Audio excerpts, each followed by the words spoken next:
Madam Speaker, to not incur the cost of having to repay their employer because a vehicle come in, filled their car up, and drove away, Madam Speaker. And I know that this goes on.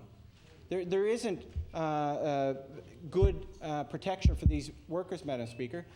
In the community I represent, in Sackville, we were fortunate enough during the last several major storms, and I make mention to Hurricane Juan that our service stations along Sackville Drive were able to somehow keep their power, and I think they were the only ones in all HRM that had actual power, so they could pump fuel for generators for cars. And I remember having to go down and fill my vehicle up, and I was standing in a huge lineup to pay for my gas, Madam Speaker. And while I was standing there, there was a lady who was working behind a young lady working behind the counter who just said, "There goes another one. There goes another vehicle that left without paying." And she says, "Now I'm on the hook for 3 of them in that day, Madam Speaker, in her shift so far, people that drove away." Was it intentional? We probably will never know, Madam Speaker. I know that young lady who was working there wouldn't know that. But in my view, how is this young lady who is working by herself behind a counter of a large gas station able to stop that from happening? It's not going to be this piece of legislation that's going to stop it, Madam Speaker. This piece of legislation won't help that worker. They're still going to be able to go in and drive away. If they can find that person and try to get a conviction under this piece of legislation, Madam Speaker. I have many colleagues and friends who are law enforcement officers, Madam Speaker. I've talked to them about this, and they say it's nearly impossible to enforce. It'd probably be impossible to get a conviction, because all someone would have to say, really, is, "I forgot. I forgot." And if it was that easy to track that person down, it's most likely that they probably did forget, Madam Speakers, because the normal residents, the everyday Nova Scotians, don't walk into a service station, fill the vehicle up, and then take off without paying and commit a crime, Madam Speaker. It does happen that they do forget. And if for chance that this is something that is happening more and more frequently, it's probably those individuals in the province that commit several crimes, Madam Speaker. And it's probably hardly impossible that they're going to use their own vehicle to go fill up their car to go commit another crime, Madam Speaker. They're going to steal a vehicle. So you're going to go to the person that owned that vehicle and say, "Well, were you at this gas station at this time?" "No, my vehicle was stolen." Well, I mean, in our view, this is no indication that this government is taking seriously the crime in this province, Madam Speaker. Why don't we see tougher laws when it comes to small business owners? How come we're not seeing something that would help those individuals that have small convenience stores? Because government would say, "Well, that's not our job. It's the job of the convenience store to make sure that their property, their business is protected. They're in charge of their own security, Madam Speaker." But we see this, and what I read from it is that government's trying to be there for big oil companies, Madam Speaker.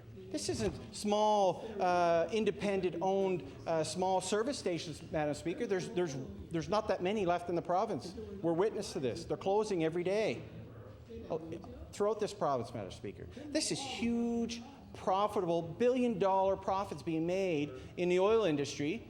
My Lord, they could take care of their own security, Madam Speaker. Why don't they supply the necessary tools for that student, for the most part, or that young person that's working in a gas station, the ability to do her job or their job, his job, to prevent things from like this happening, prevent people from driving off? It should be the big oil companies that maybe put more cameras, or maybe bring in a piece of legislation that would limit that you can't purchase gas unless you pay for it up front. I know it happens in the States. I've been down there before where I had to go purchase this. Why? I don't understand why that's not happening today. Big oil companies don't want that. I don't understand why. I mean, I frequently now go to a service station. I don't even talk to an employee. I stick my credit card into the gas pump, and then I can get gas. Well, what's the difference when you're paying for cash? You should have to walk up. Give your cash to someone who's attending in that service station. They release the pumps and allow you to fill your car up. Now, the question was, what happens if I'm filling my tank up? Well, if you're going to fill your tank up, you should know how much it costs. So maybe you go and you put $70 down. And if it only costs $60, you walk your butt back and you get the $10 back from the attendant. And then it limits the ability for them to steal from this company. It limits the ability for this employee to have to be responsible for paying back the money that they're going to be short at the end of their shift from their float. I don't understand why we have to see a piece of legislation like this come forward. And it's plain as simple as I think government's trying to show that they're tough on crime. Well, this isn't the crime that most people are yelling out for government to be tough on, Madam Speaker. This isn't it. There's other crimes. Crimes that involve using a vehicle. I mean, there's been so many examples in the last several years in this province that, government need to look at changing rules for, not because someone drove off with $50, $60 worth of gas, Madam Speaker. People have died in accidents from stolen vehicles. That's the type of legislation that the public wants to see that government's tough on crime with, Madam Speaker, not to discourage theft of gasoline. Well, I mean, government, we should discourage the theft of anything because it's theft, it's a crime. So why are we dealing with one small aspect of it?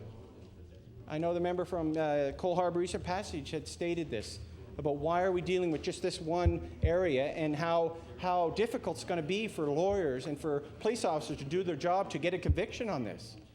I spoke to one officer who said all they would have to say is, I forgot. Oh, I want to pay. I forget. I forgot to pay for that.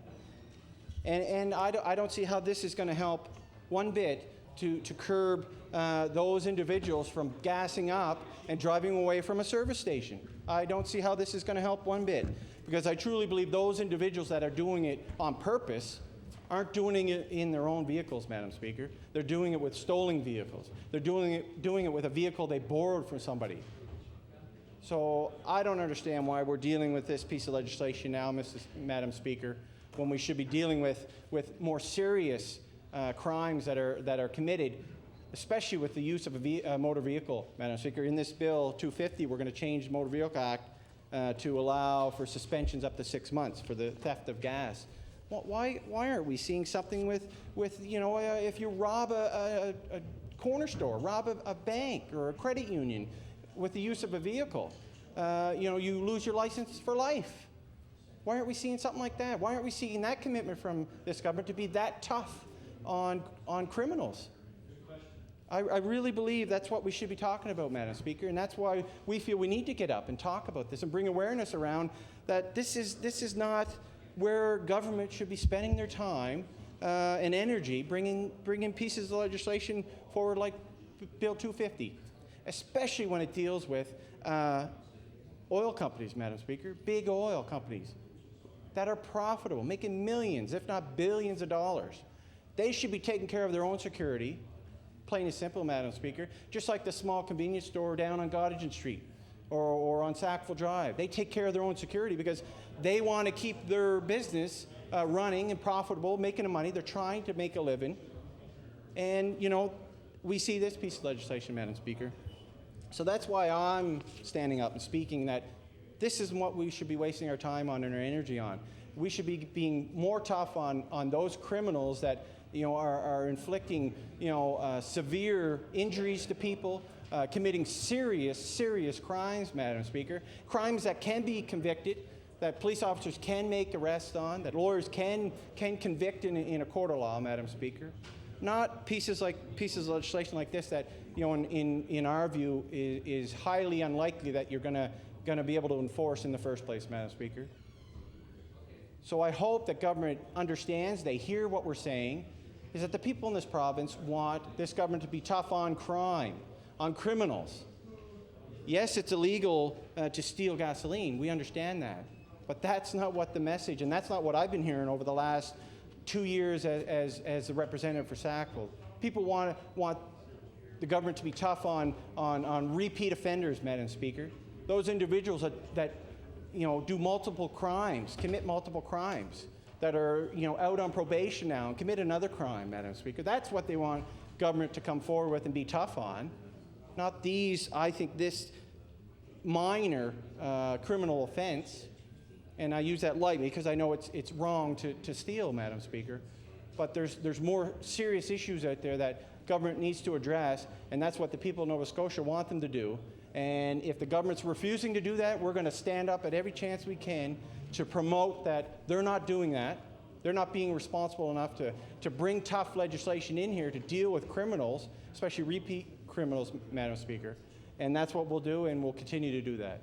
So with that, Madam Speaker, I look forward to further discussion on this bill.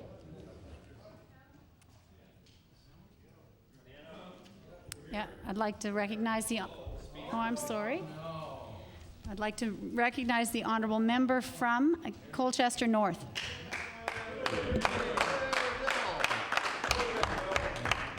Thank you, Madam Speaker. It gives me pleasure to rise and debate for a short time this bill that's in front of the legislature now. And I've been listening intently to the opposition, both the NDP and the Liberals, about this bill.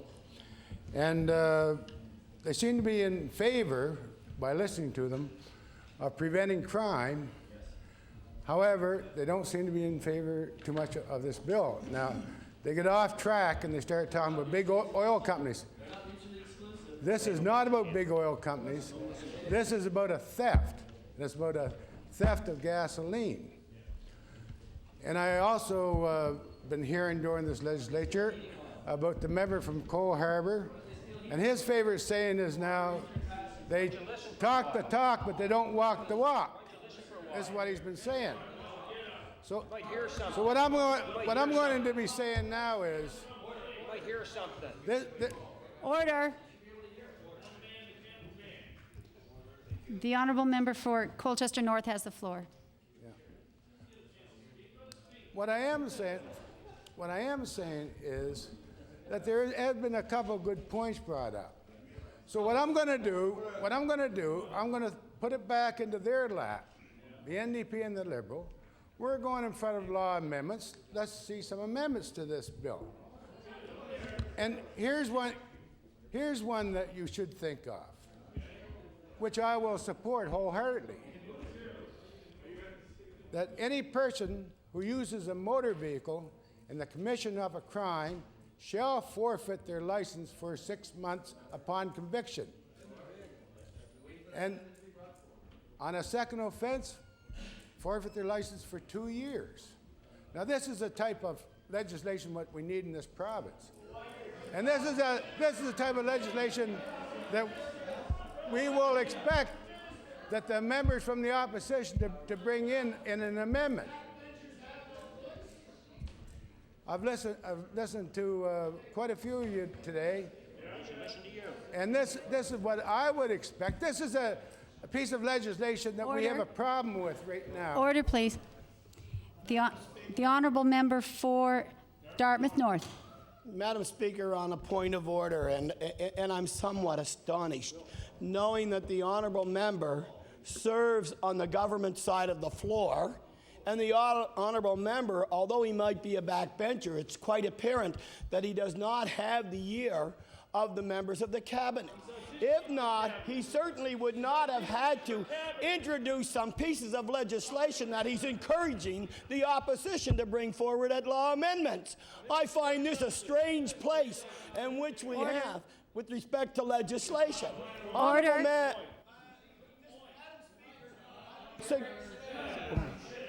That is not a point of order. I'm sorry. We'll return to the honourable member for Colchester North. Thank you, Madam Speaker. And Madam Speaker, what I'm trying to do is simply this. I'm listening to the opposition. I'm listening to how tough they are on crime. And if they're so tough, bring in law amendments. And bring in amendments to this bill. And let's get some teeth. What the government on this side was trying to do was a specific problem, was address that specific problem. But maybe we ought to go further. And we ought to look at all criminal codes when you use a motor vehicle in the commission of an offense. It's the same with a firearm. Under the criminal code, as I recall, I've been out of police work for 11 years now, that if you use a firearm in a commission of offense, I think it's 4 years, you lose your, or you go to jail for 4 years. Yeah. However, as a provincial government, there is only so much we can do provincially. We cannot change the criminal code. It's a federal responsibility. However, what we do, we enforce the criminal code. And we enforce the statutes under the criminal code along with other federal statutes. But we can only go so far when we're dealing with crime on a provincial level. And I believe that that is what we're trying to do. Now, if we can better ourselves by expanding and broadening this bill, I would be the first person to welcome it. So what I am saying, when this goes forward to law amendments, put your heads together, come up with a solution. I want to see your amendments. I want to see your amendments. Yeah. And with that, I thank you very much and relinquish my chair. Thank you.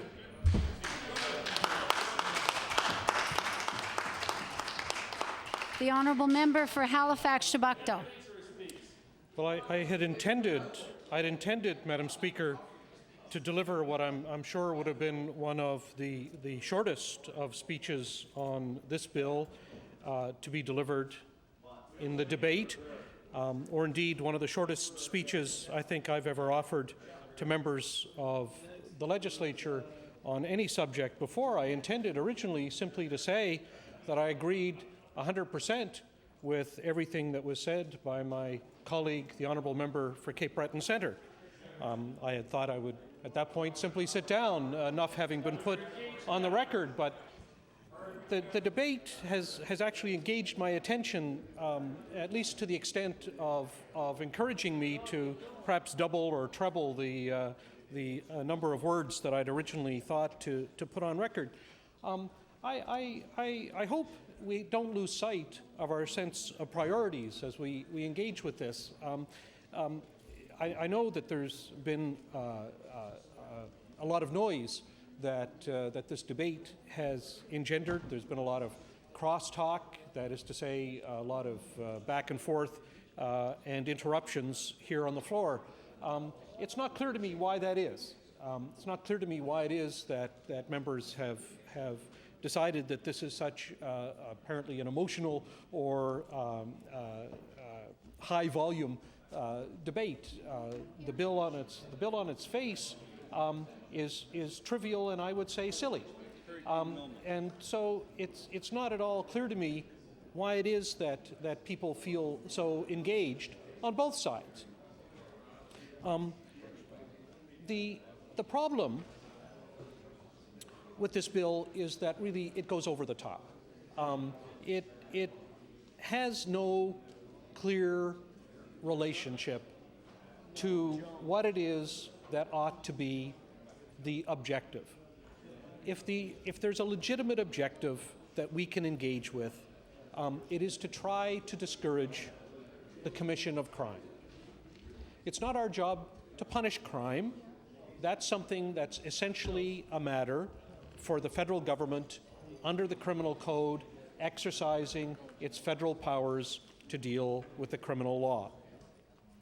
Our job at the provincial level, where we're not creating provincial offenses, as for example with having to do with hunting and so on, things that are clearly within provincial jurisdiction, our job is really to try to create conditions that might lead to minimizing crime.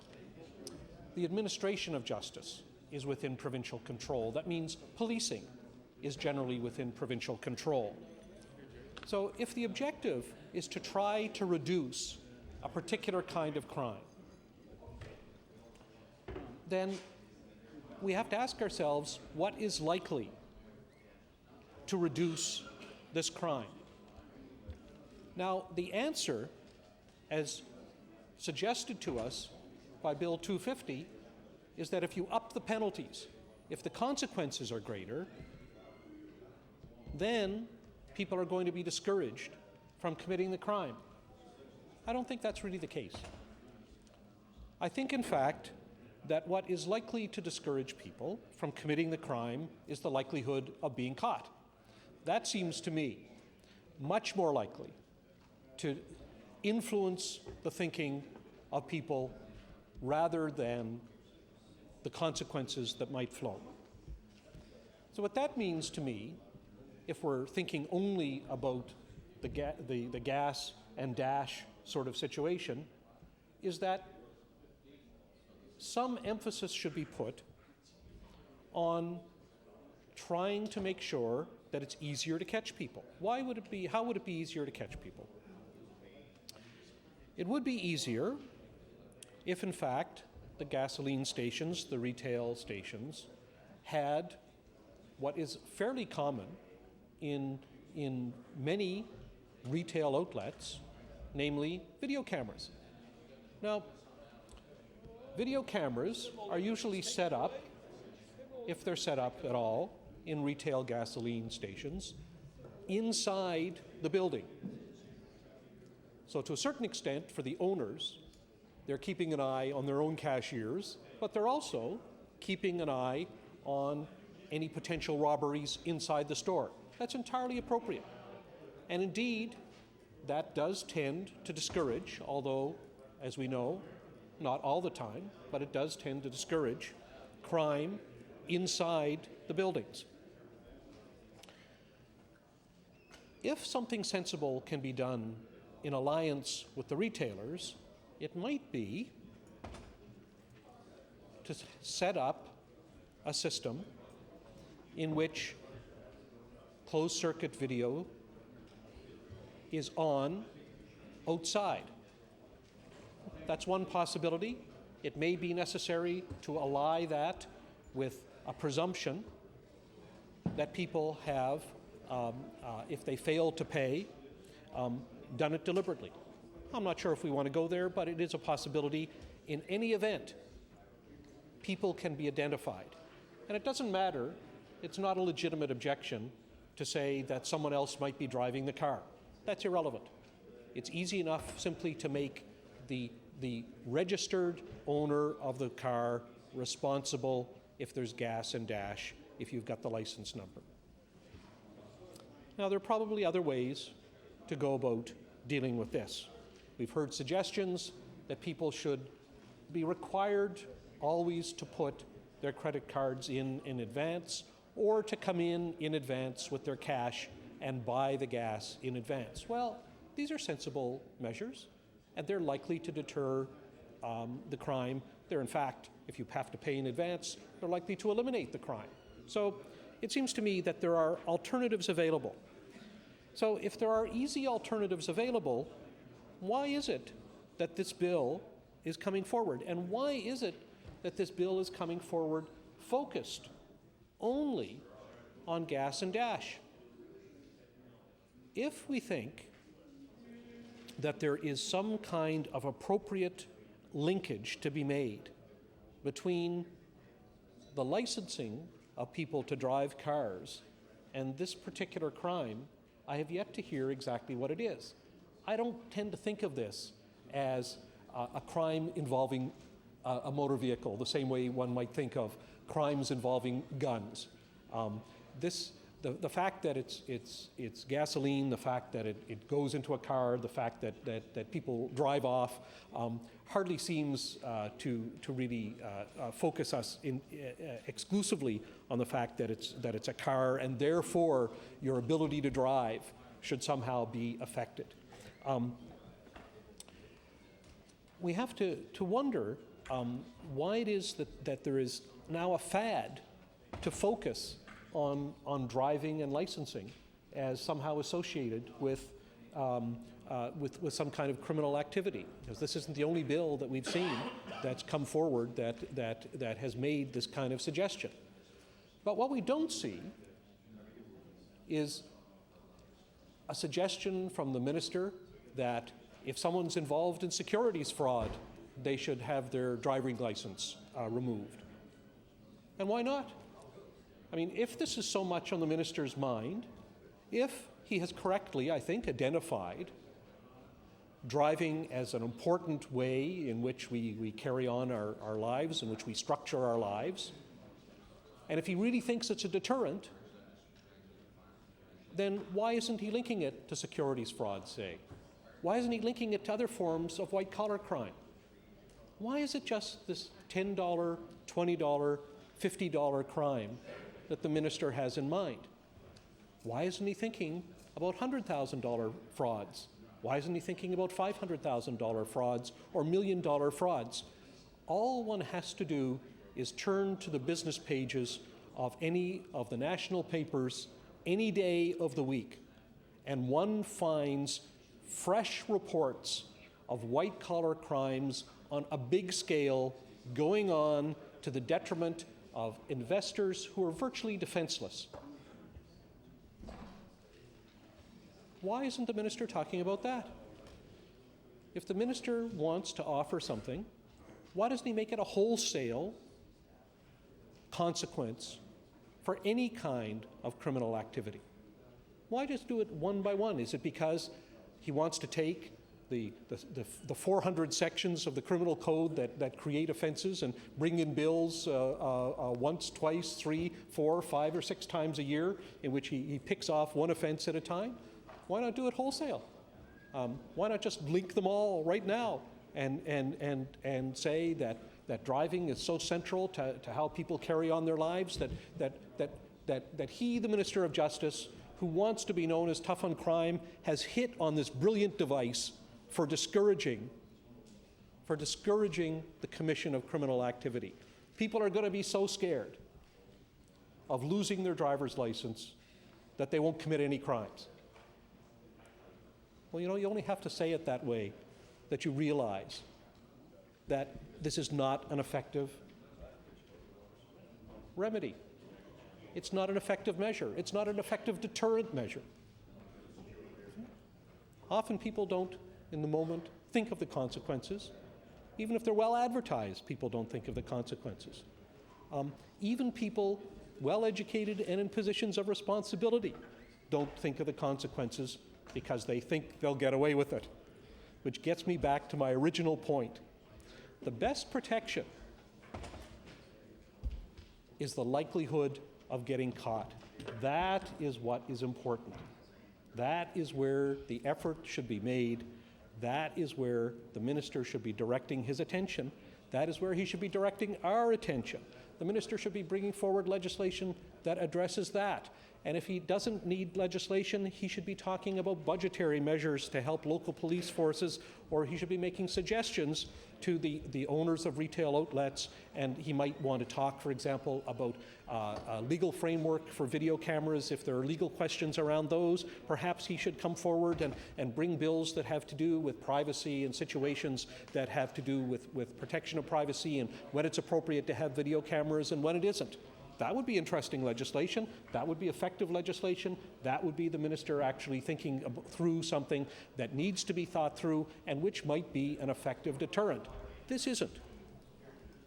So it's in the end probably the most damning thing that can be said about a bill.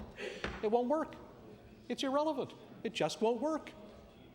And furthermore, it won't work in exactly the terms in which the Honourable Minister seems to think that it will work.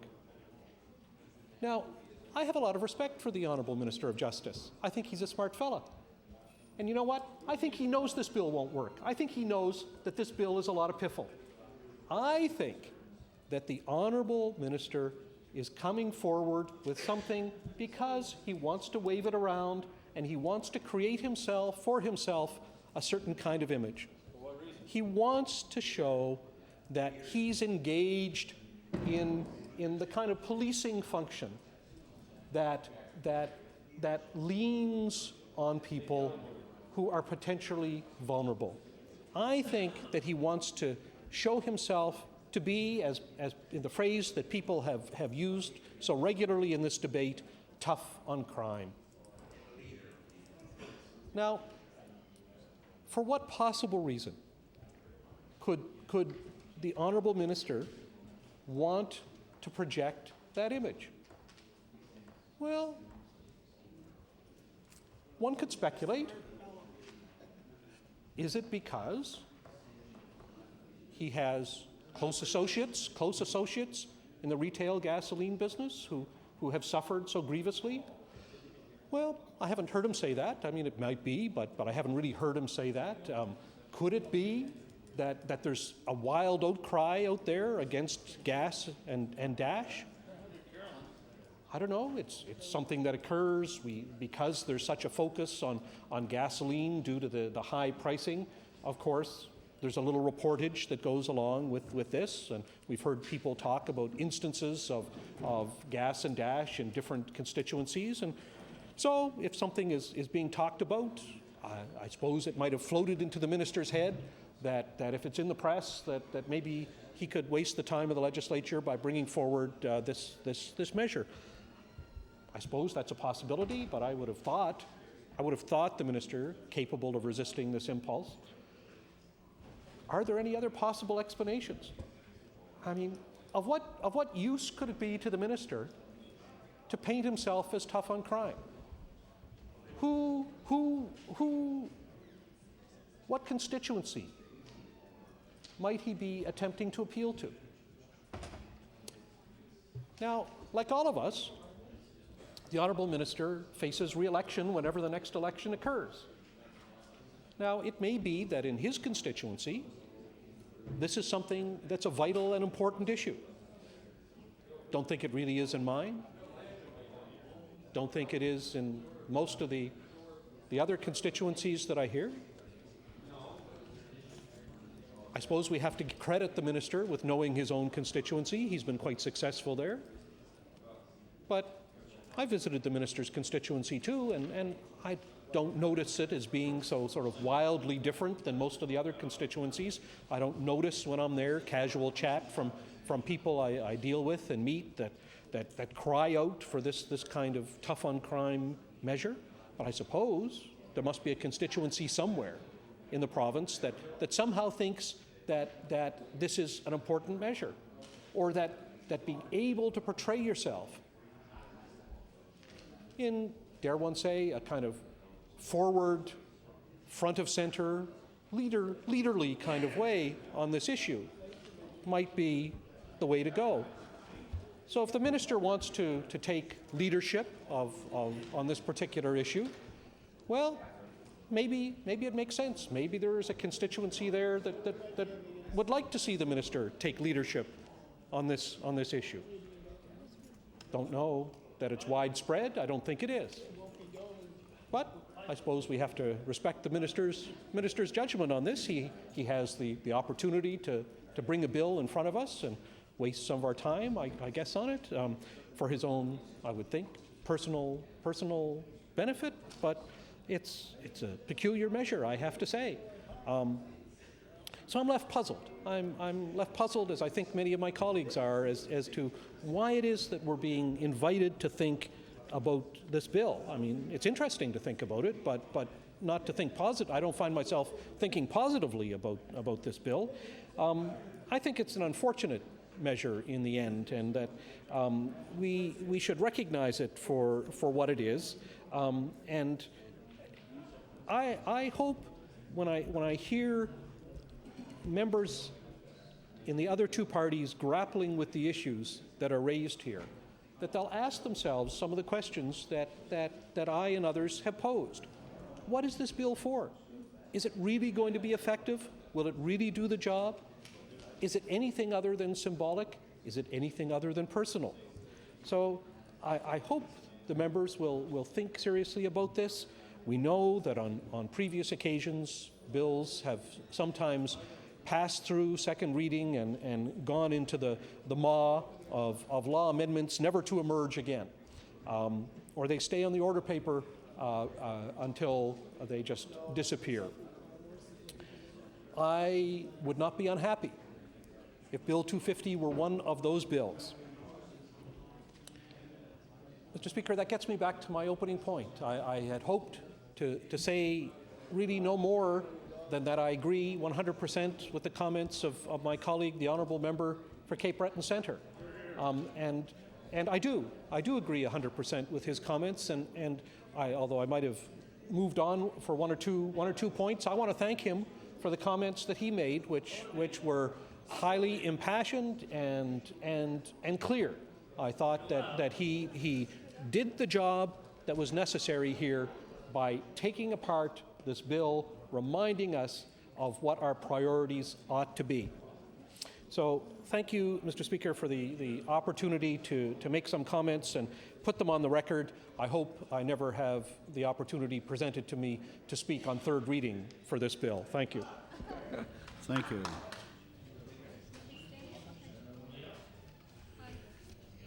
Recognize the honourable member for Dartmouth East. Thank you, Mr. Speaker. Mr. Speaker, I will be standing here talking on Bill 250, what we're calling the Gas and Dash Bill. This is one of those bills, Mr. Speaker, that when you first read it, it seems simple enough. It's a simple issue. When you talk about it in caucus, it's, okay, it's just a simple little bill. But after you spend an hour or two in here listening to your own colleagues and the colleagues in the House talk about it, you actually do realize that it's more detailed than it looked at first, Mr. Speaker.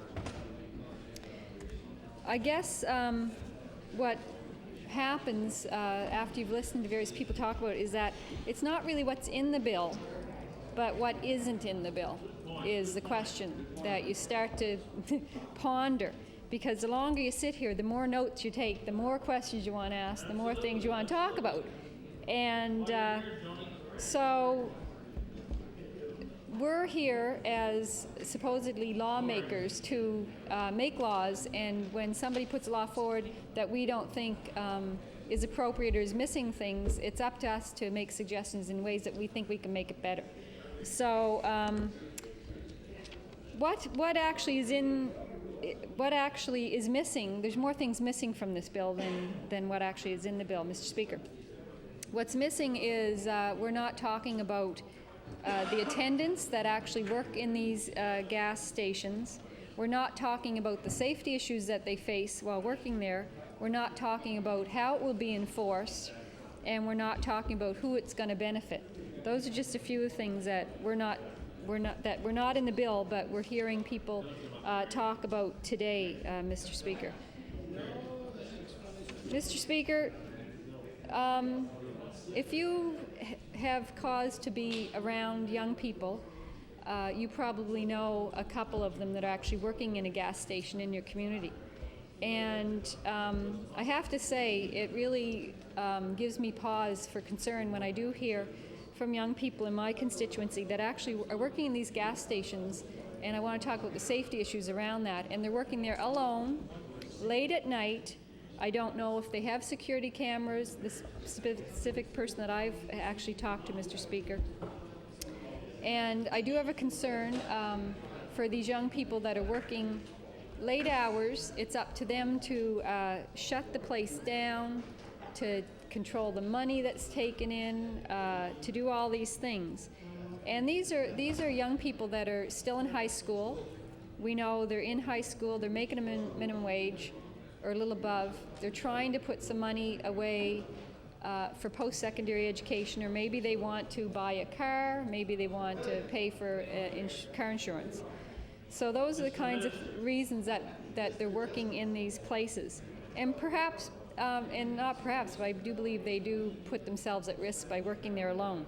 So this bill doesn't address the fact that we're doing something, apparently, to help the people that own these gas stations protect what they sell. But I believe many of the MLAs in here today actually probably received the same email that I did from somebody questioning whether or not the onus should in fact be on the fuel companies to protect their own product. And certainly we can go ahead and take the license away from somebody that's stolen some gas, but then are we going to take licenses away from people that shoplift, from people that steal somebody else's car and maybe they do have a license? Are we going to take their license away? Are we going to take the license away from deadbeat dads? Are we where is this going? Why have we sort of pinpointed it's people that steal gas that are going to be the people that are going to lose their license? So, and then some other people will say, well, is that going to be a deterrent anyway? Because these people, I mean, when people flaunt the law, they oftentimes don't think about what the consequences what consequence that's going to bring forward. They're going to do it anyway. So I do believe, there needs to be more thought in this bill on preventative measures. And if we're going to say to the owners, that own these gas stations, we're willing to do this for you, then I want to know, well, what are they willing to do for us? What are they going to put in place to protect our young people or anybody that works in the stations? What are they going to do to protect them first before we help them protect their product? So if you work in a gas station now, I do believe it's up to you at the end of the evening to do a report on how many people have actually gone through your station and stolen gas. And the person I was talking to was saying that they're seeing that about 4 times a day. There's somebody coming in there and making off with this gas. Now, we also know that our young people are the ones that are being hit with having to cover that out of their own meager income that they're making there. And so we're talking about, minimum wage workers in Nova Scotia, who, as we know, are among the lowest paid in Canada right now.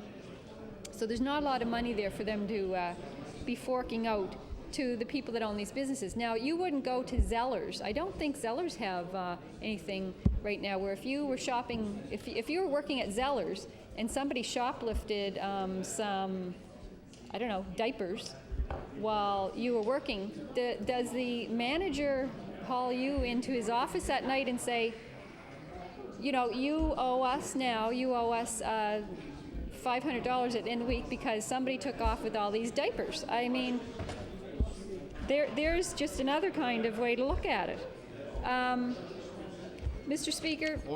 Order. Far too much noise in here, please. Carry your conversations outside. Recognize the member for Dartmouth East. You have the floor. Mr. Speaker, I can't stress enough that we really need to be looking at this piece of legislation in a way that is going to protect our gas station attendants. We need to look at it in some other ways in which the owners of these stations can perhaps put some things in place that really will protect their product before it's stolen. I mean, there are places that actually use swipe cards. You have to do that first before you can get your gas out of this station.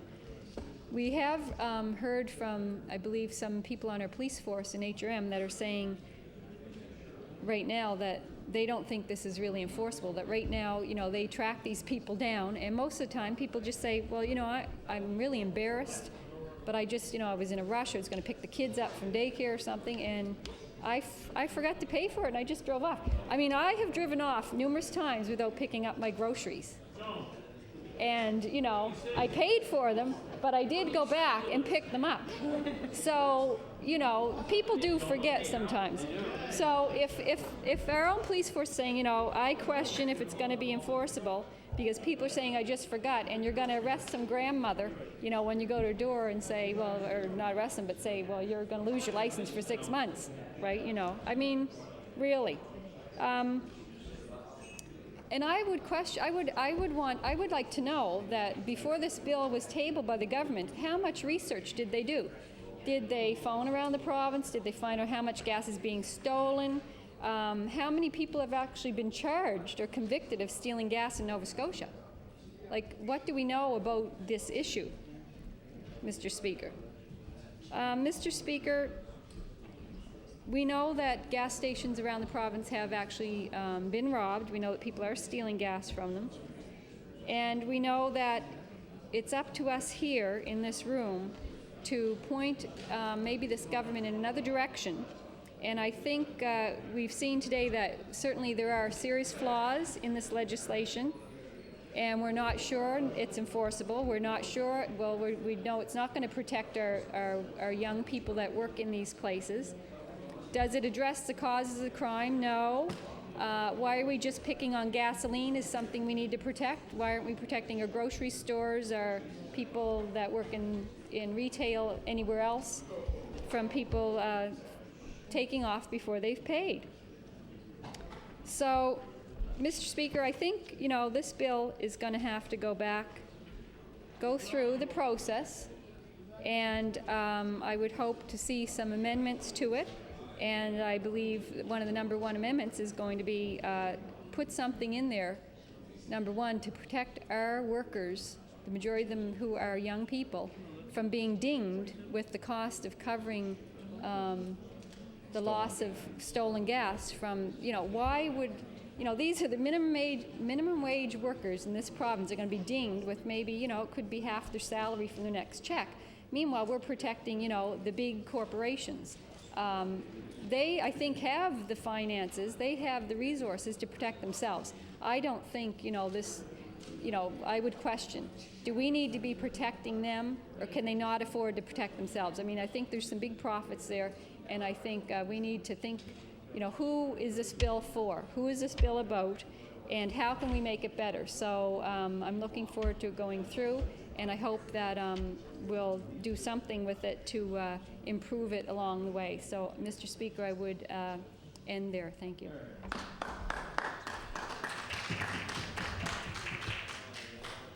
Recognize the honourable member for Hants East. Thank you, Mr. Speaker. I'm glad to have an opportunity to join in this debate, or lack thereof. I'm amazed at the approach by the minister, I think, on this one. Actually, by the government. Mr. Speaker, this is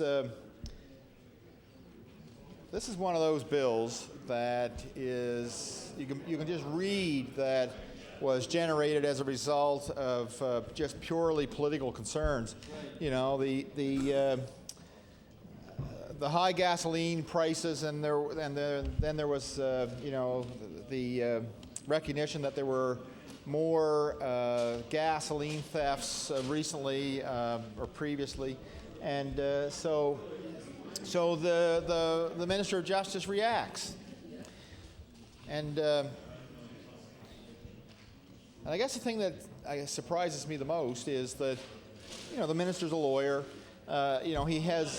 He has a lot of background in the legal system. He could drive as my colleague from Cole Harbour Eastern Passage, drive a truck through this, gas and all. And so we know full well that the minister is well versed in the implications of this, the ability to enforce it, and to actually bring people to be convicted. So the approach to this legislation actually is not that the minister is doing something, but it's the minister trying to give the appearance of doing something, and similar to the Minister of Natural Resources when it comes to his legislation on all-terrain vehicles. This is and actually, the two ministers have done what they've done for purely political reasons. One hoping he'll just bury an issue, that it'll disappear, that he can say that he's looked at it and addressed it. The other one, the Minister of Justice, when I say the other one, I mean the Minister of Justice, it's almost the appearance that he wants to be seen to be doing something, but a man of his credentials to stand up publicly and think that this is going to do it is the amazing thing. And his doing this is almost opposite, if you can think of it, to the Minister of Natural Resources not thinking that a written permission would be better for all-terrain vehicle users. In other words, we have laws in place for people who trespass, but the onus is more on the landowner than it is on the person who's doing the trespassing. So if he had reacted by requiring written permission, that would actually be similar to what the Minister of Justice has done here. I mean, we have laws on theft. And yet the Minister of Justice has kind of ramped them up by this legislation to kind of give an extra emphasis or an extra penalty in the theft of gasoline, whereas the Minister of Natural Resources wasn't willing to do that in terms of trespass in the issue of the all-terrain vehicles. Yet both ministers have their response for purely political reasons. So there are. Order. The Honourable Minister of Education on a point of order, is it, Minister? The honourable member has used the term purely for political reasons twice in the last 2 minutes. I do think that he is impugning the motives of members of this House, and I would ask you to make a decision on that. I recognize the Honourable Member for Cole Harbour, Eastern Passage.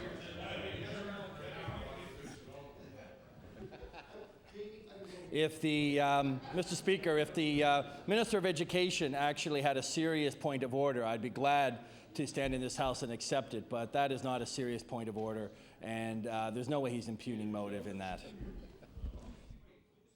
The Honourable Member for Hants East.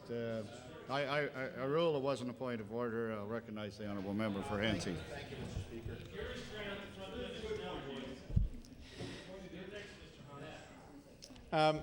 So, Mr. Speaker, the question of you know, I mean, what we're doing here actually, it's politics. There's no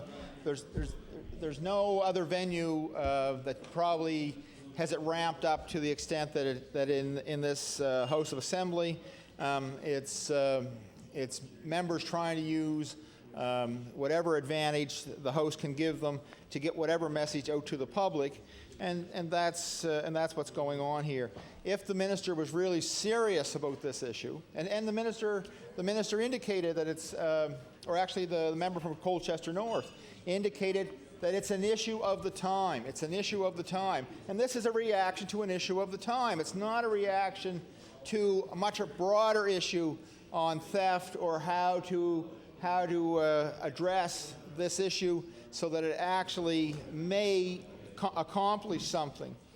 My colleagues have mentioned, you know, you could try to require purchasers of gasoline to pay first. Well, that would make some sense. The question would be, if you were to go down that road, Mr. Speaker, what would the reaction of the public be? So, and I think that the members of the government, and certainly the minister, have perhaps looked at what other alternatives you can do. I mean, you don't have a lot of options. You can either make people pay first. You can have a system whereby something similar to going through the toll on the bridges, that a barricade comes down, you know, so you can't leave. I mean, you know, these are possibilities. But the question would be, what would the reaction be from the public? And I think the public would say, well, you know, I think you're going a bit over the top. And if it wouldn't sell to the public, they're going to do something else that actually is fairly innocuous. It's not going to stop people, because as my colleague from Halifax, Shabukto, said, that people stop doing whatever it is that you don't want them to do based on how easy it is to get caught or how hard it is to get caught at doing it.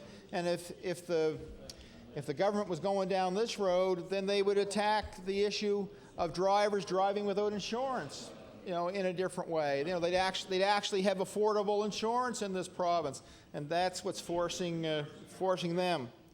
So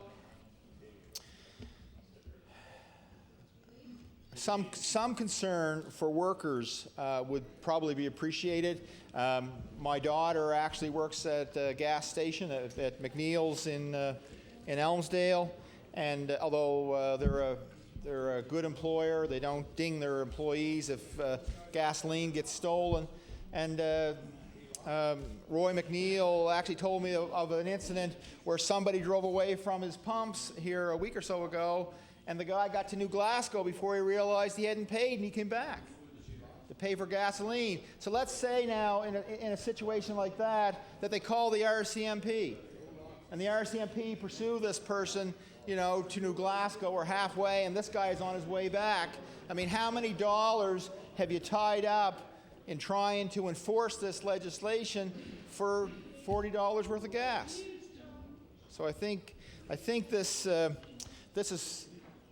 bill is what it is. It's written for political reasons, hoping that the government will look good on this issue, which is not at the forefront of the minds of Nova Scotians. It's something that's happened. You read with a little bit of curiosity, but you sure don't expect a reaction like this from government. And I would really look forward to seeing the amendments that the member from Colchester North will be presenting in law amendments. Thank you, Mr. Speaker.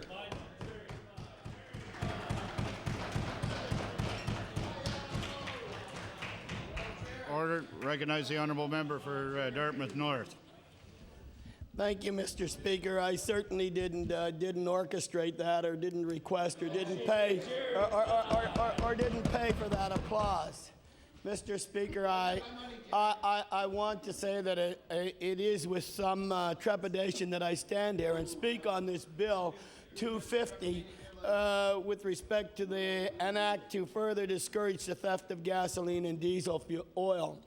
I want to say to the minister responsible for this piece of legislation that there must have been countless of hours of his time taken to certainly sit down and think about crafting such a fine piece of legislation.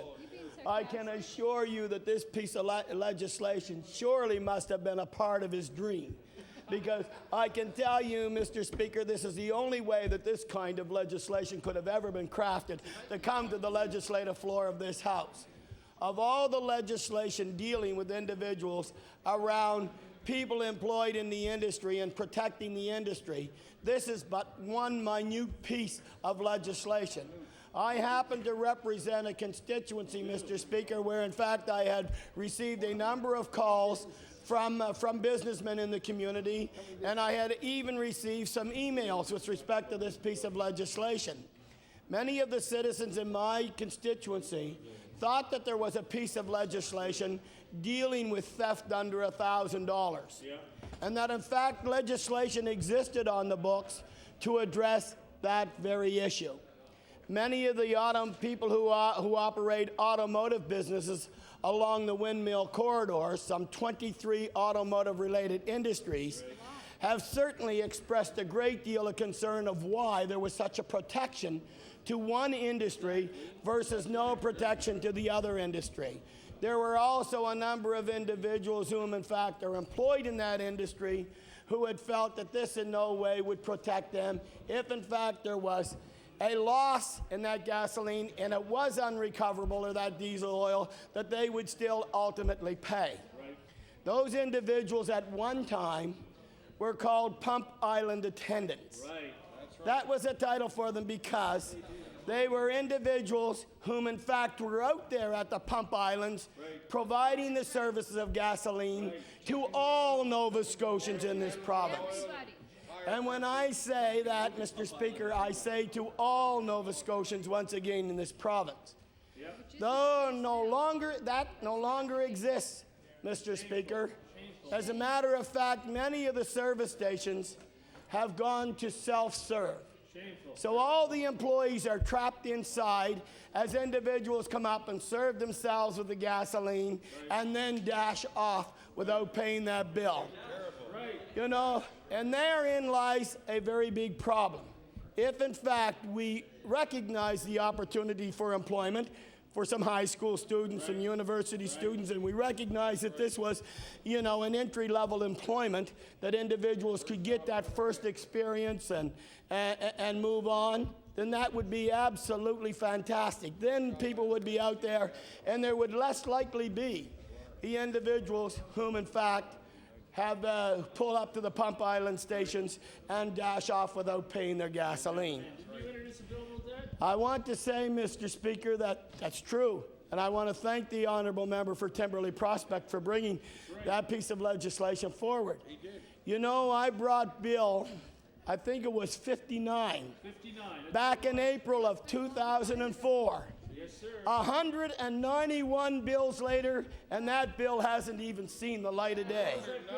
And that bill, Mr. Speaker, was a piece of legislation that was supported and endorsed by the Nova Scotia Federation of Senior Citizens. The Legion and Veterans Affairs supported that piece of legislation. Nova Scotia Leo and the disabled community supported this piece of legislation. As a matter of fact, Mr. Speaker, they encouraged the government to recognize this private member's bill as a good piece of legislation that in fact would recognize the right of all Nova Scotians to be served. Right. I can tell you, if we were a visible minority, other than those in which I have stated, there would be hell to pay if we were not prepared to have that kind of service. I want to tell you that, Mr. Speaker, but because the government of the day decided that this bill was cumbersome, it was unmanageable, and that it could not stand the test of legislation,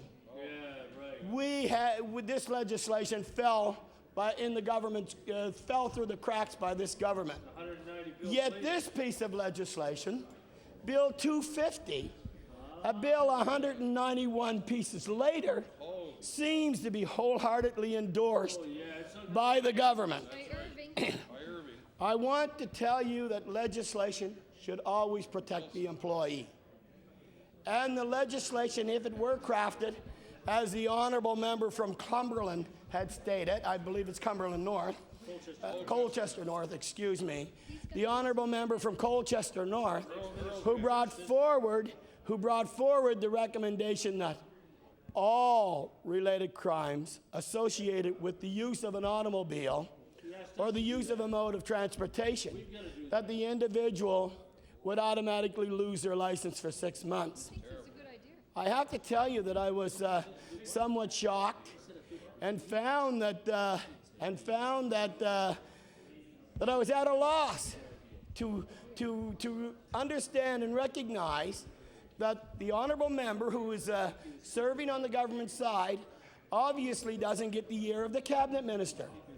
Because if that honourable member would have received the ear of the cabinet minister, I am sure, Mr. Speaker, that the cabinet minister would have crafted a different piece of legislation than the legislation that we see.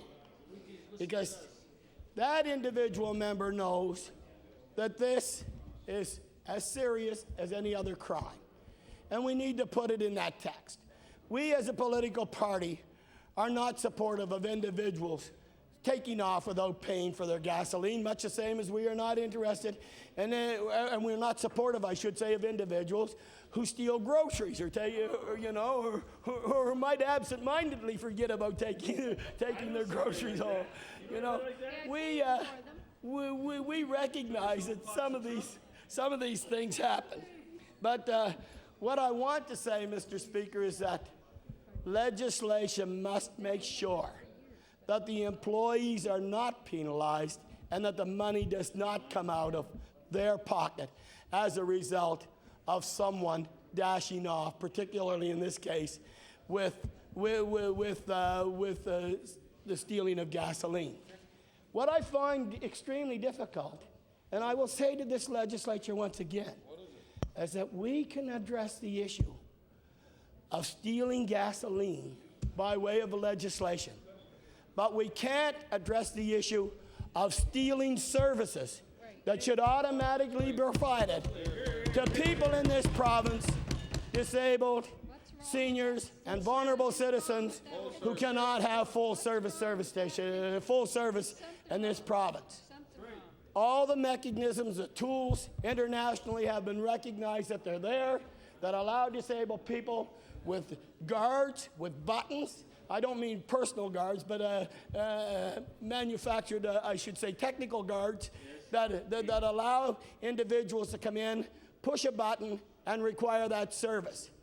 And that service that is provided in many in the United States, in many of the states in the USA, is provided at the same rate that the self-service customer receives. And it's simply by virtue of pushing a button. And Mr. Speaker, it's that simple. It requires a modest cost to the industry to furnish their facilities in order to provide that service. I have to say that it really is something. You know, Mr. Speaker, we can regulate in this province the facade of a building, particularly a service station. We can regulate the landscaping of the service station. We can say where that service station ought to be located if it happens to affect an historic property. But we cannot tell that industry that it must provide a service to all of its citizens. The citizens do not have an alternative. There are no hydrogen gas stations in Nova Scotia. There is no automobile that operates solely on oxygen or water. So we are at the whims of that very industry who this government feels a piece of legislation should protect. The major industry in this province, the oil industry, can certainly absorb that particular cost. And if it can't absorb that particular cost, we should tell them that they have to. Because all the automotive-related industries that are in the constituency that I represent have had to go out and hire security guards. Along with the policing services that are provided by the regional municipalities, they in turn had to incur an extra expense to hire security guards to police their facilities. Now, you can debate this piece of legislation all you want. You can ignore me, but sooner or later, you're going to have to address the issue because we are becoming an aged population in this province. And seniors are becoming a voice that are going to be heard. And if that government over there wonders why it has lost the voice of the seniors community, it's simply because it hasn't been paying attention like our party on this side of the floor has been. You know, you have to recognize that in order to gain the support of someone, you need to be assured that you're going to craft legislation or at least be a government that listens to their concerns. Mr. Speaker, I want to say that another thing that really annoys me as a disabled person and as a senior, I guess, because sometimes seniors are termed to be people over 55 years, you know. Age. One time they used to be seniors at 65, but now there's seniors cards passed out to individuals who are 55 years of age. But the 50-plus program says that you could be a senior at age 50. So, you know, that definition or that number seems to be shifting on another side. The lines are simply blurring. There's absolutely no question about that. And the point that irritates me, Mr. Speaker, as I come back to it, is that even when the media makes an announcement about the price of gasoline and it's going down, it always makes reference to the self-serve number. You know, we are consumers as well.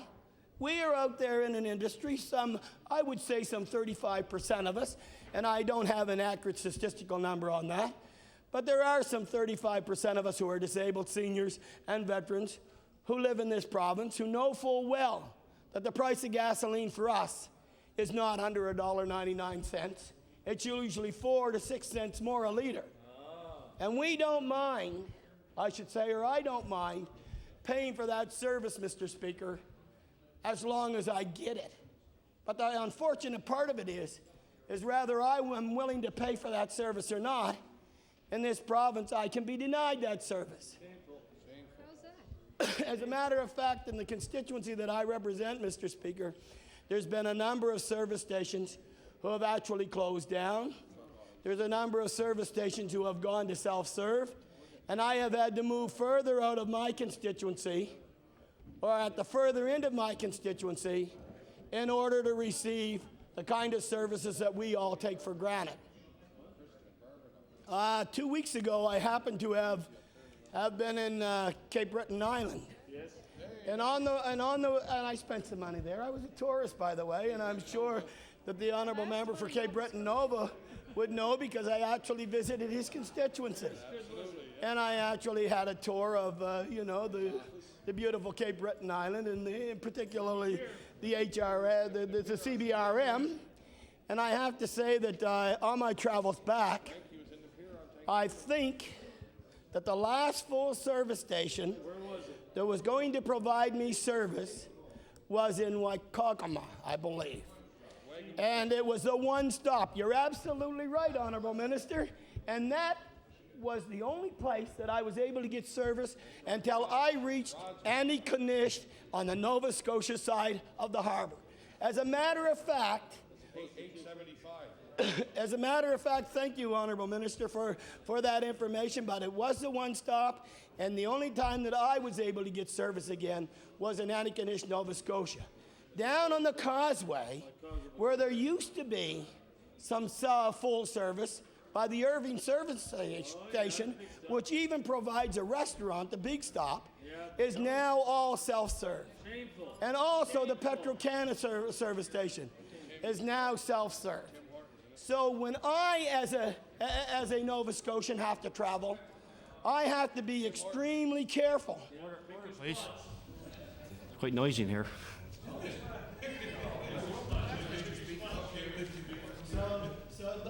Now, Member Dartmouth North has the floor. Why, thank you, Mr. Speaker. So when I travel the province of Nova Scotia, our beautiful province, like many other seniors, veterans, and disabled persons, we have to go through a rigorous planning exercise unlike you can possibly imagine. We have to look at a map, know where the service stations are. We have to know which ones will provide us with the full service and which ones will not, and how much of a distance that is from each service station. That must affect tourists, Mr. does it? Does that affect tourists? And that would affect tourists, and that would particularly affect tourists who have disabilities who want to come to this province. Maybe and so on. But, Mr. Speaker, what I want to say is that may be some of the reason, as the honourable member for Dartmouth East has mentioned, as a tourist decline. I believe she might have been the tourism critic at one time. I'm not sure. Oh, she is now, by the way. I guess I better be a little closer to my caucus than what I am. but anyway, I have to say that it's important to recognize those kind of, differences that exist within our society that allows a service to be readily available to one member of our society, but not to others. And how quickly we as individuals can forsake that. We can pass it up as though it is absolutely nothing and it is of no concern. As I've said when I introduced Bill 59 in this legislature back in April of 2004, I had expected of all the private member bills to be endorsed by this government. That was one piece of legislation I had expected the government would wholeheartedly endorse. Mr. Speaker, I'm sure if you go to the South Shore, Yarmouth, or Bridgewater and take that area, you will see the number of service stations that have just simply closed up and the number of service stations that have transferred into full self-service service stations as well, and the kind of services that those seniors rely upon. We want people to be independent. We hope that people will become independent.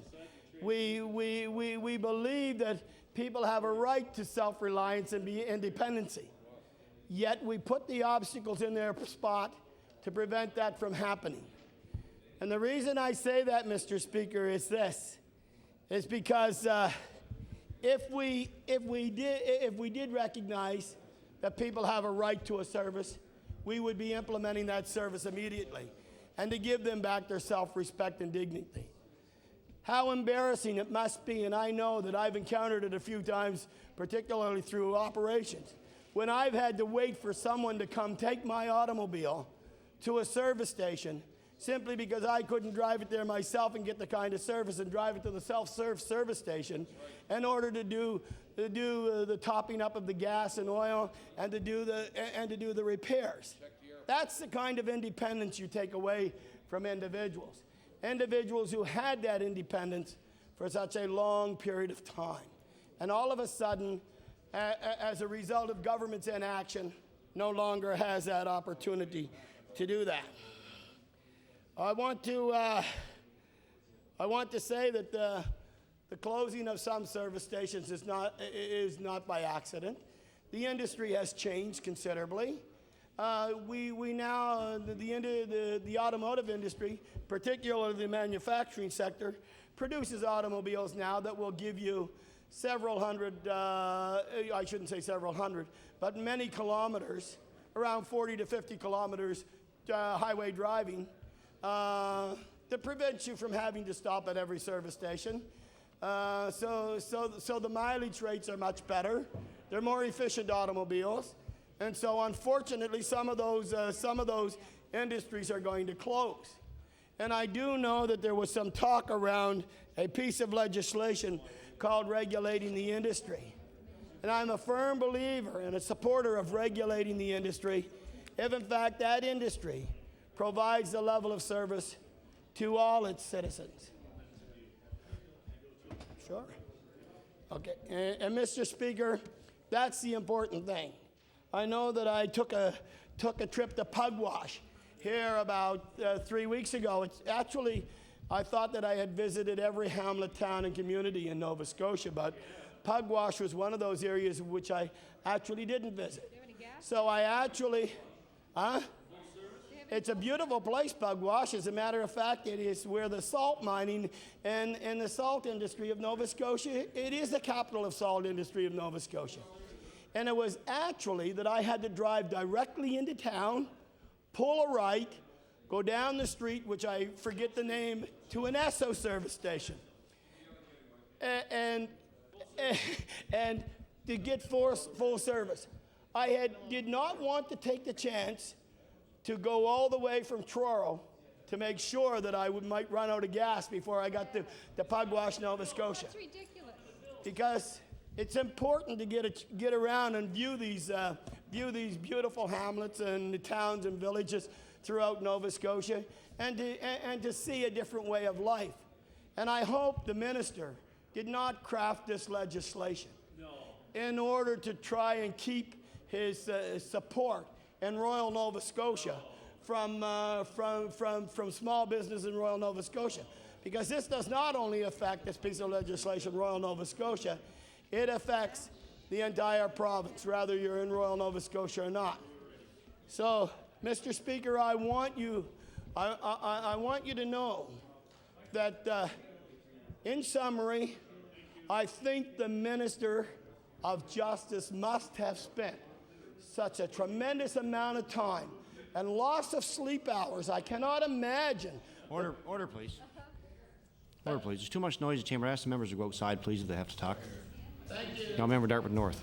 Thank you, Mr. Speaker. And in summing up here, I will say to the Minister of Justice that I cannot imagine the number of hours and the intellectual thought and the mental draining of this piece of legislation that must have taken over the days, months, and years to bring this piece of legislation to the legislature.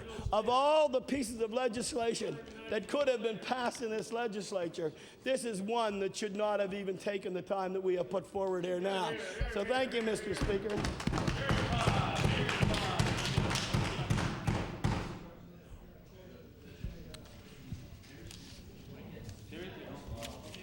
Recognize our member for Halifax Atlantic. Thank you very much, Mr. Speaker. You know, I was going to say that this particular bill is a triumph of political show over common sense, but I gather that the word political may not be parliamentary language. So I guess I'll just go with my first instinct, which is to say, this is silly. This is just plain silly. It's a classic example of trying to kill a fly with an elephant gun, and probably missing at that. This bill is playing catch-up to high gas prices of a few weeks ago. It's making an attempt to show that something is being done, And it's dealing with an issue in a really costly manner. I should say, first of all, perhaps, that I spend a lot of time around a gas station. And I'm proud to say that my brother is the operator of one of the last full-service gas stations in the Order, city of please. Halifax. Order, please.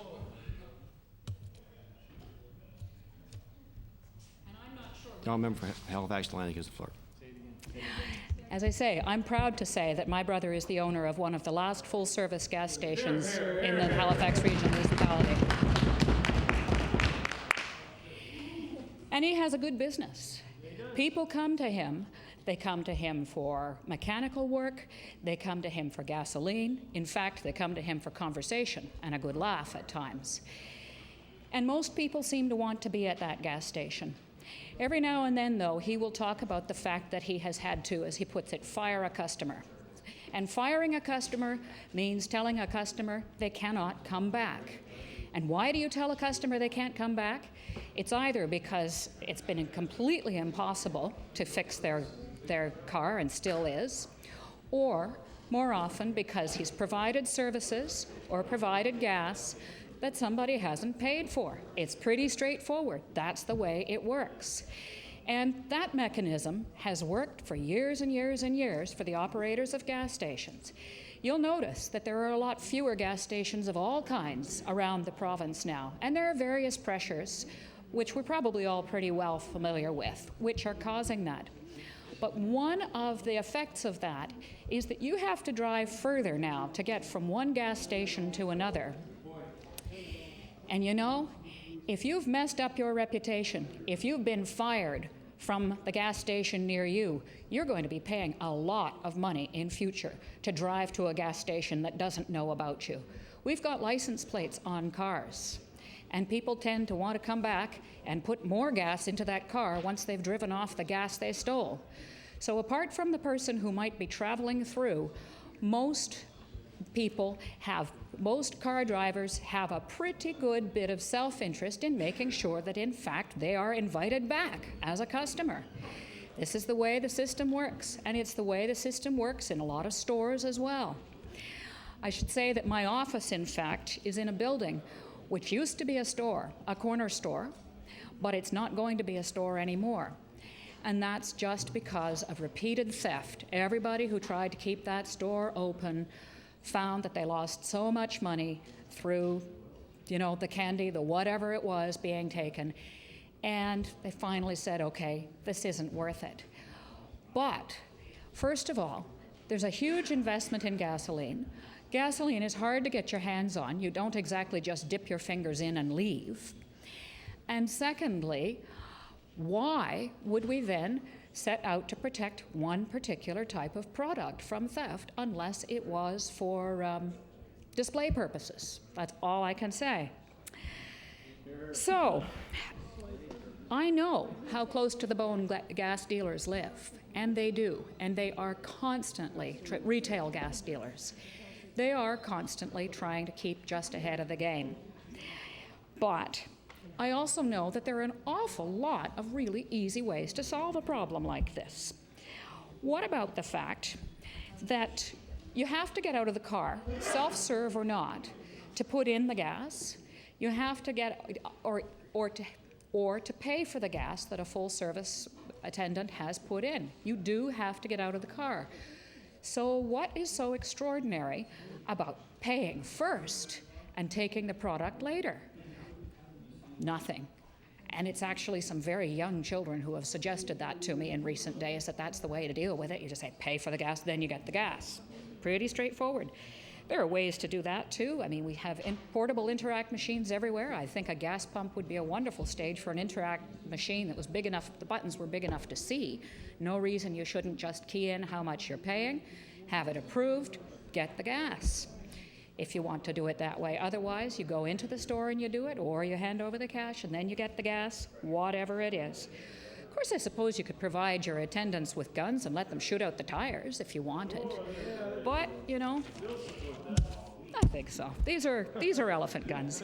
And I'd just like to point out one other thing, that this is a very expensive way. This is a massively expensive way of achieving this goal. Tank of gas, well, I can only think of my car. I think it peaked at $50.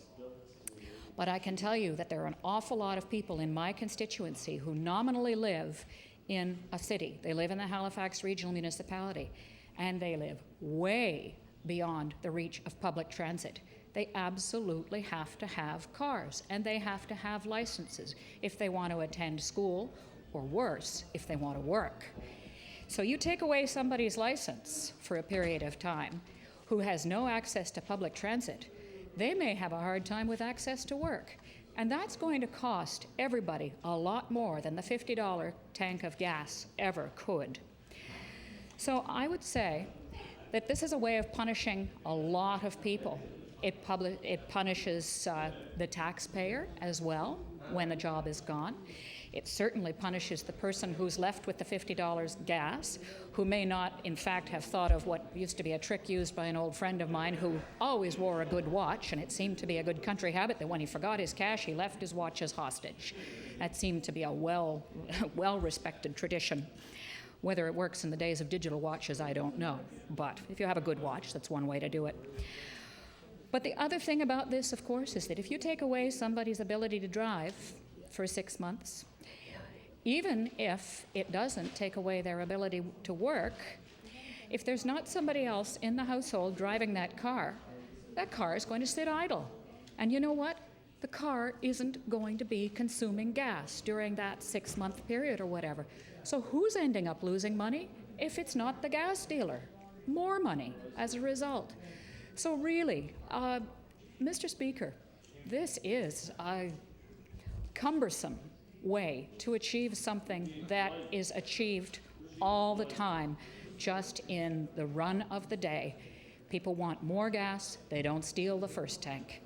And if they do, if they happen to have a semi with huge capacity and can take away a huge amount of gasoline that justifies the gas dealer taking them to court, that mechanism exists for gasoline as it does for anything else. So, Mr. Speaker, I really do hope that we're not going to waste a great deal more time on this. We don't need to be inventing redundant schemes, and particularly when these redundant schemes get to be so costly in so many ways and even end up punishing the people it's meant to benefit so frequently. And with that, Mr. Speaker, I will close. Thank you very much.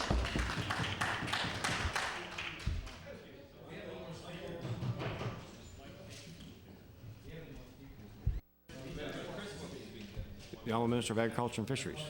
Thank you very much, Mr. Speaker. And I thought I'd say a few words on this one, because I just can't sit here and listen to some of the discussions that have happened around here today. I was a gas jockey for some time back in my earlier years, where I did get to pump gas at the local Shell station, which not only was it a local Shell station for local service, it was also a hangout for teenagers. So it was a great place to hang out and learn the news of the constituency and pump some gas. Never once, I got to say, never once during my shifts did I ever have anybody gas and dash. I didn't have that. Because I think because we were full serve at that time, absolutely full serve. But we did have a few occasions where a person would come in and say, you'd ask them, well, how much do you want? And somebody would say, and you'd say, fill it up? Yeah. So you'd fill up the car and they'd pass you the $5 because, of course, they misspoke, I guess, and you misheard. So that happened. I mean, this doesn't really relate to this issue, but I thought it related about as much as some of the discussions across the way. But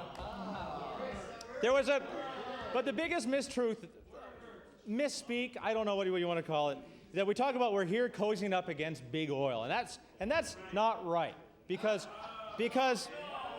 I want the guys across the way. I want the ladies and gentlemen across the way to talk to Timmy Amiro, who runs an Esso station in my riding, who buys that tank of gas and somebody takes off on him. I want you to talk to Dave Dontramar, who runs an Ultramar, who owns the gas in that station, that somebody buys something and takes off. Some of them the Esso is full serve, the Ultramar is. Point of order. Now you're going to hear. Order, please. The member for Cole Harbour Eastern Passage. You know, Mr. Speaker, I think this member is getting up here and should make it clear in this House that the vast majority of gas stations in Nova Scotia are owned by the gas companies, not by... Oh, they are in my area. Order, please. Order, please. Not a point of order. The Honourable Minister of Agriculture and Fisheries. In my riding, except for one, in my riding, they are independent gas retailers. They own the fuel in those tanks. So if somebody takes off on them, they have no recourse. And some of these cases are trucks that take hundreds of dollars of gas and do take off. I've talked to a number of my retailers that this has happened to them. What about Paul Dontremo, who runs the Petro-Canada, who works his best to have the people working there? What about Malcolm Madden, who runs the Wilsons and does his best to keep a mechanic on site? And they do actually full serve as well.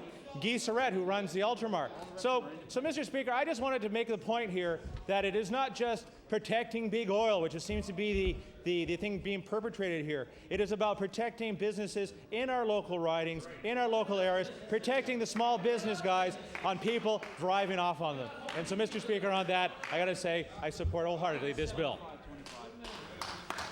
Recognize the Honourable Minister of Justice. Close debate on Bill 250. Mr. Speaker, well, I've enjoyed very much listening to this lively debate, Mr. Speaker, by the honourable members opposite. I would, however, just hearken to repeat the Minister of Agriculture and Fisheries' point, which is I can just talk about one community in my riding, which is the town of Lunenburg. In the town of Lunenburg, there are, and surrounding area, there are 3 gas stations.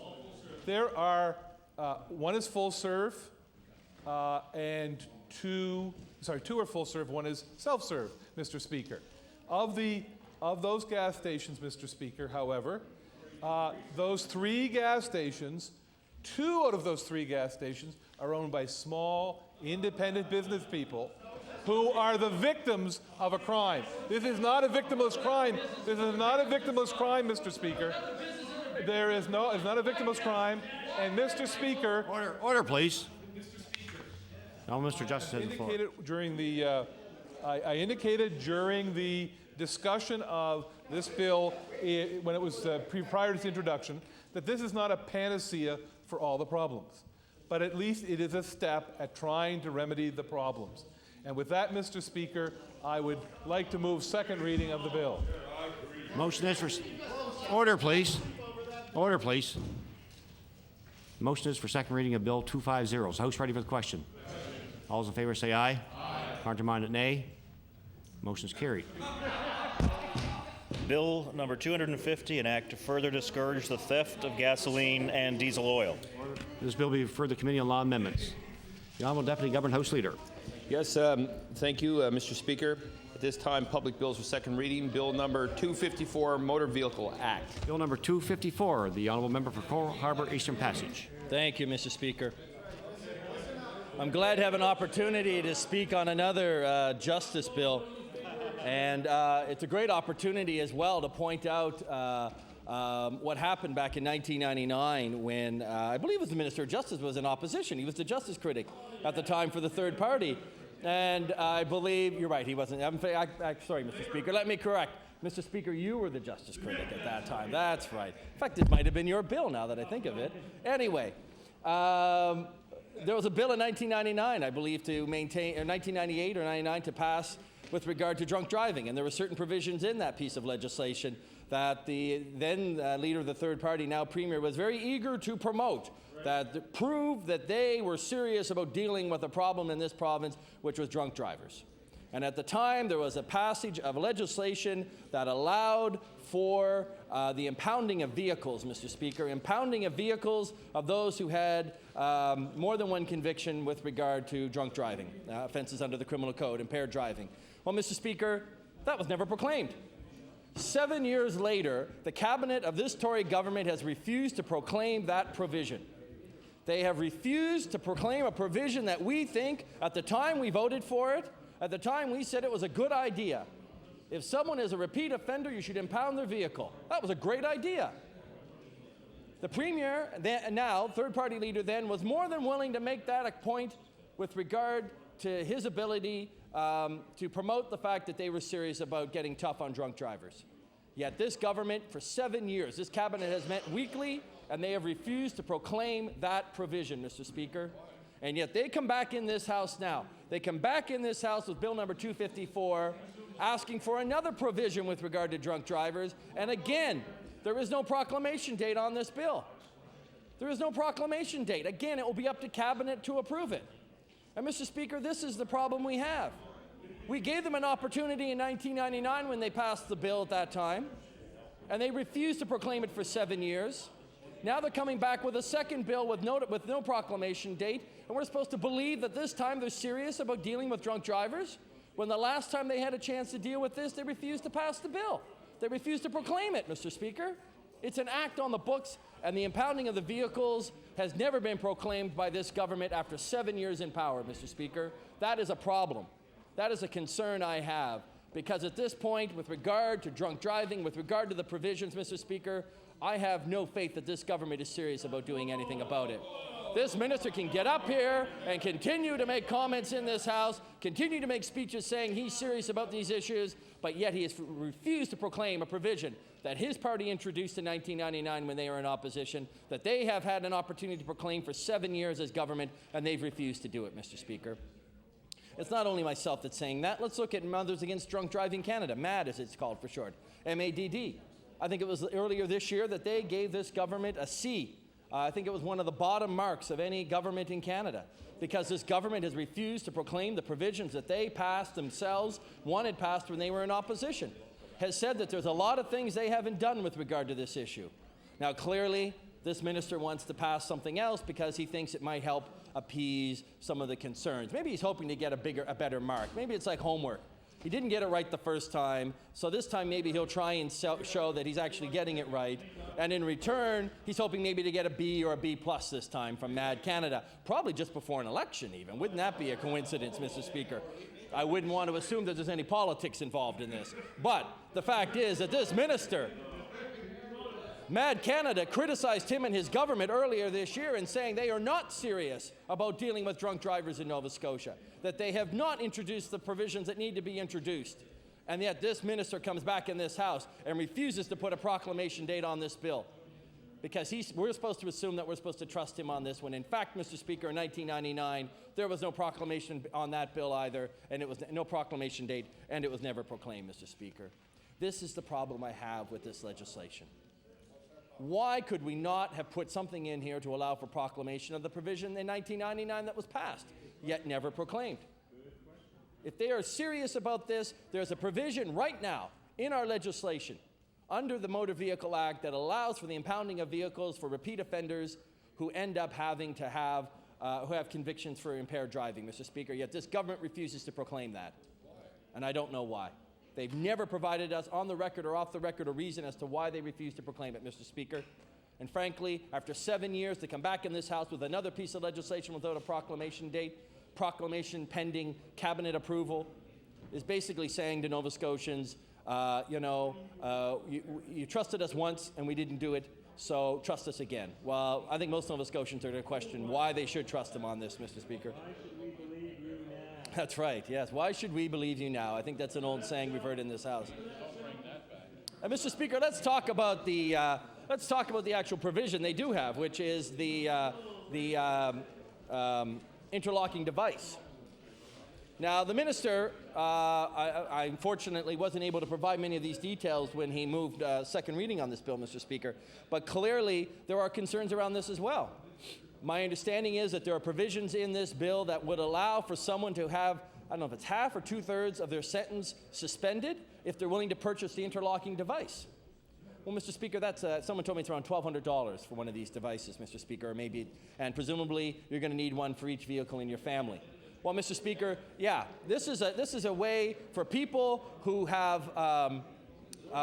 Someone actually wrote this, I think, recently, comparing this to the past bill that we just had, Mr. Speaker, that you're better off, how do they put it? You're better off stealing gasoline while you're drunk and driving, because if you can pay for the interlocking device, then you can actually get a lower sentence, lower suspension of your license than if you actually just stole it while you were sober. And isn't that an interesting spin on this, Mr. Speaker?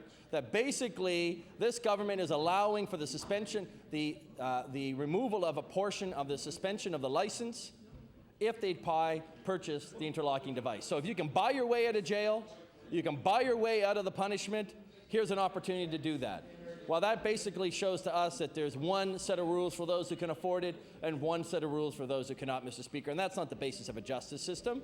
Why should someone have their license suspended, their suspension of license reduced by half or 2/3 just because they're willing to purchase an interlocking device? What's that saying to us? What's it saying to society? That you can buy yourself a device.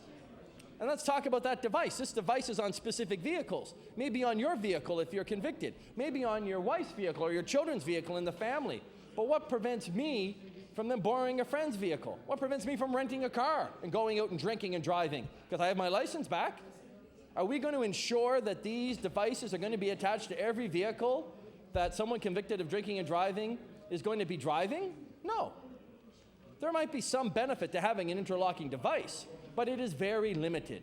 Because the fact is that if you're the type of person that's willing to be a repeat offender with regard to impaired driving, you're going to find ways around this law. You're going to find ways to drink and drive. If it's a habitual problem, if it's a drinking problem you have, you're going to find ways around that, Mr. Speaker. And this law will do nothing but make a little more inconvenience for those who want to do it. Rent a car, borrow someone else's car, maybe you have someone else blow into it. I was told that that's actually been addressed in this bill with these devices. I'm not sure how that works. But, Mr. Speaker, there are ways in which someone can still get around this, unless we ensure that every vehicle in the province has an interlocking device. I can't see that happening, Mr. Speaker. These are the concerns that we have with this legislation. I want to add one more. If the minister is serious about drinking and driving, you know, we met with Matt as well over the summer, and they brought up another issue, one that this government has refused to introduce in this legislation, and that is for those who have a blood alcohol level when they're tested roadside between 0.05 and 0.08. 0.08 blood alcohol level, Mr. Speaker, you'll be well aware, is the legal limit. But there is, many would argue that at 0.05 to 0.08, you're on the borderline. The equipment usually isn't at the roadside calibrated well enough to allow for a clear test. But there are still concerns when people are in that range. I think right now their license can be suspended for 24 hours. Mad Canada asked that that be 14 days. We think that that is a reasonable approach. I know that if they said this to us, they must have said it to this minister and this government as well. Yet this government has refused to provide that provision in this act as well. I again go back to a point I've made time and time again in this House, in this today and in this sitting, that this minister likes to stand up and make pronouncements to sound like he's serious about issues related to crime, whether it's drinking and driving, theft of gasoline, or any other matters involving our house arrest or other matters, Mr. Speaker. He likes to stand in this House and say he's a leader with regard to community safety and crime prevention. Yet when it comes time to address the issues, when it comes time to listen to those who know what they're talking about in this area, like Mad Canada, he refuses to do what they ask.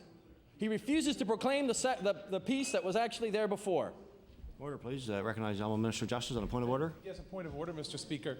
I just wanted to indicate to the host, Mr. Speaker, and I think it is a point of order because the honourable member seems to be intimating that this is a bill that I proposed. Mr. Speaker, this is a bill that's been proposed by the Minister of Transportation and Public Works, and not by the. And so, Mr. Speaker, that it obviously misunderstanding because this is a bill by that minister. Order, please. Not a point of order. It's a clarification of the facts for the House. The honourable member, Cole Harbour, Eastern Passage, has the floor. You know, Mr. Speaker, it might be the Minister of Transportation who introduced the bill, but when it comes to issues of drunk driving, which is a criminal offense in this province, and the administration of justice with regard to it, this minister, again, here's another example. He likes to stand in this House and say he's a leader with regard to these issues, but the first chance he has to point the finger at someone else, he gets up in this House and points the finger at them. You call that leadership? You call that a leader with regard to crime prevention and community safety? I say that that's someone who's willing to point the finger at others and not reflect on the fact that he should be serious with regard to these issues. That's the problem with this minister. That's the problem with this government, Mr. Speaker. They're unwilling. They're willing to take half measures. They're willing to put a facade of being tough with regard to these issues. But when it comes down to the facts, They create laws in haste, like this last bill we talked about. They create laws that are half measures like this. They pass a law and then refuse to proclaim provisions like they did in 1999, Mr. Speaker. This is what we get from this government. They like to talk the talk, but when it comes to walking the walk, they refuse to do it, Mr. Speaker. And that's the problem we have with this government and the way it treats issues involving community safety, with public protection and crime prevention, Mr. Speaker. This government wants to get the credit for the things it does, but then is not willing to admit that it is not going as far as it could go, ensuring that Nova Scotians are protected, that people who drink and drive are going to have their car impounded if they are habitually doing that they're going to have to lose their license for 14 days, suspension, if their blood alcohol level is between 0.05 and 0.08, Mr. Speaker. These are the things this government refuses to do. These are the things Mad Canada has specifically asked them to do, yet they refuse to do this, Mr. Speaker. They refuse to do these things, and I don't know why.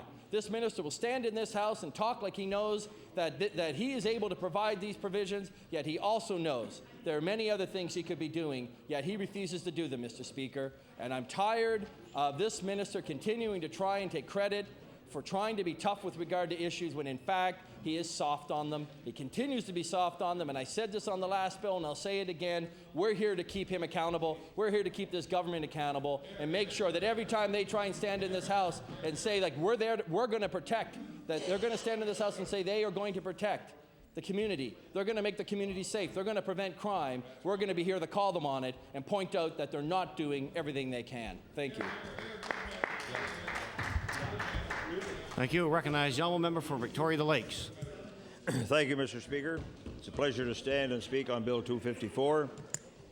Mr. Speaker, I'd just like to, for the information of the House, that Clause 1 says, provides that the Registrar of Motor Vehicles shall require that a person whose driver's license or privilege of obtaining a driver's license have been revoked for an alcohol-related driving offence participate in an ignition, interlock, and monitoring program before the person's license is reinstated.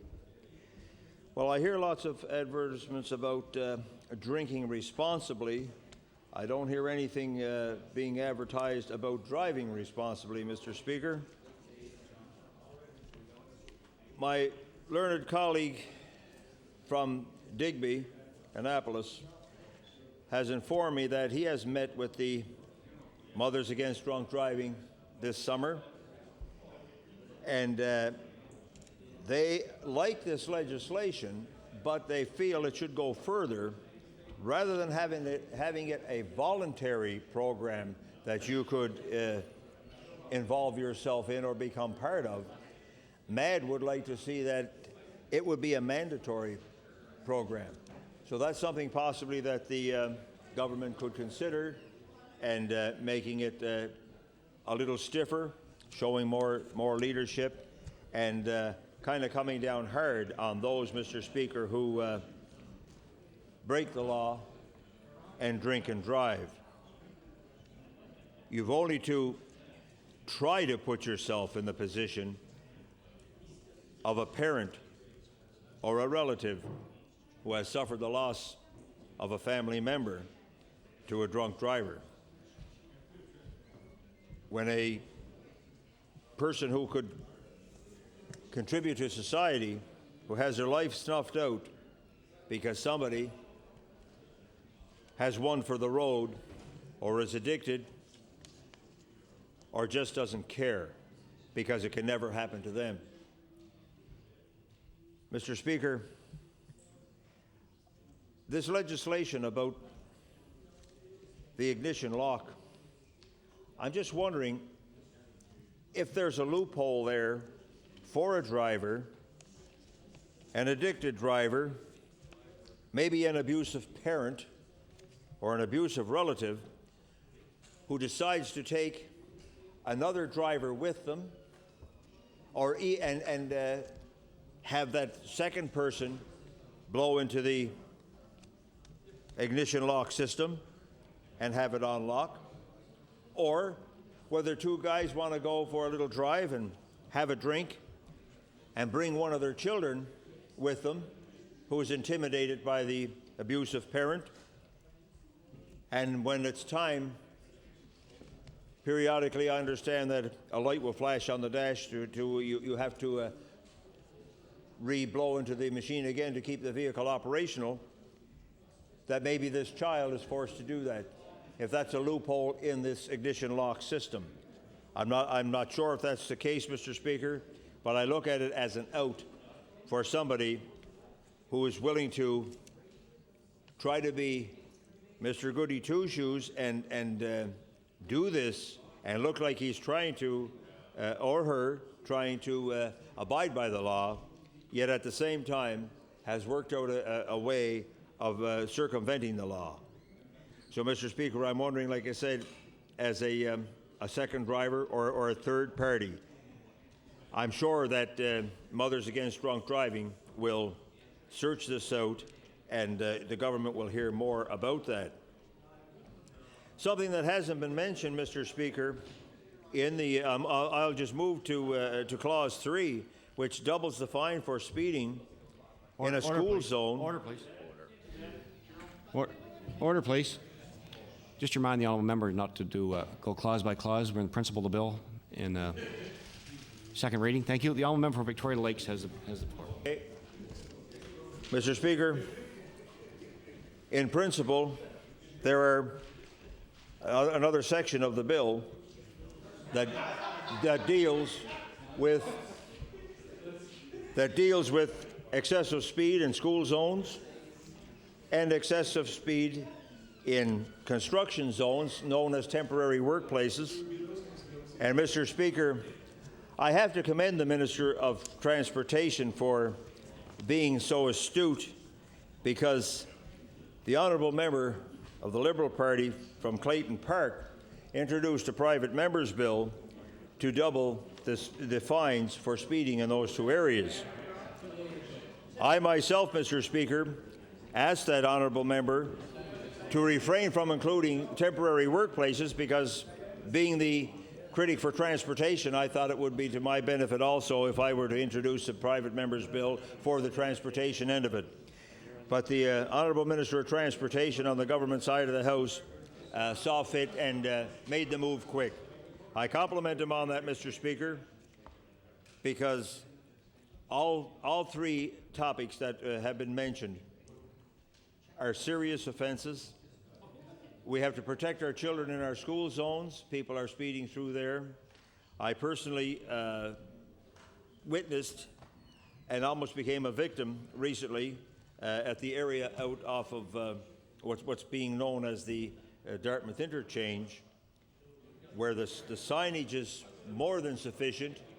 The speed limit is reduced right now, Mr. Speaker, to 80 kilometres and then 60 before all the traffic must come to a stop.